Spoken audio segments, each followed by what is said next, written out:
છોટાઉદેપુર સંભાગનો જોવા આવે એવી સ્થિતિ થઈ જવાની ને સબ બોખા થઈ જાય આ દાંત આ મોઢા લાવી ને सब बोखा થઈ જાય એના दांत पड़ी जाए कि 40-50 वर्ष में आगे जीते नहीं ये हालत होने वाली है इस इलाके की।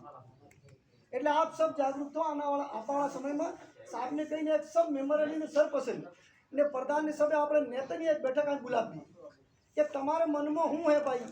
તમારે મનમાં એ ખોટ હે કે આની જનતાને સહી રાસ્તો બતાડવો ને આનો વિકાસ કરવો એ હે કે આને દાંડે રાખવો ને રાજ કરવો એ હે તમારે आत्मा में। खरी बात है कि नहीं? हेता नहीं बोलता है तो झूठो बोलूंगा। तो सब लोगों को आने वाले समय में आना इलाका में शांति व्यवस्था चुके पड़ी ने आगे बढ़व चुके धंधा करवा चुके ने सब एक बीजा शरीर मजबूत रहू चुके आते शरीर ते आपवाला समय में हेला एक भाई बैठो है हमने हेत तरी उठ्या दे के को दवा आडा पड़ी जे हुंका वादू में नहीं कुछ सेवा कई लाएगा कोई ताकत ही नहीं केम के नशा में सब मामलो जातो रही। એટલે આપ सब भाई આવવાવાળા સમયમાં જાગૃત થઈ જાઓ ને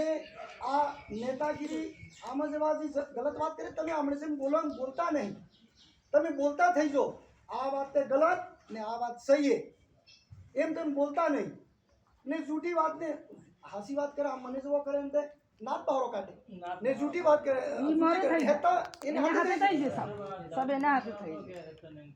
મારી પંચાયત में मैं दारू बंद करवानो चाहिए तो મને હરાવી દીધો।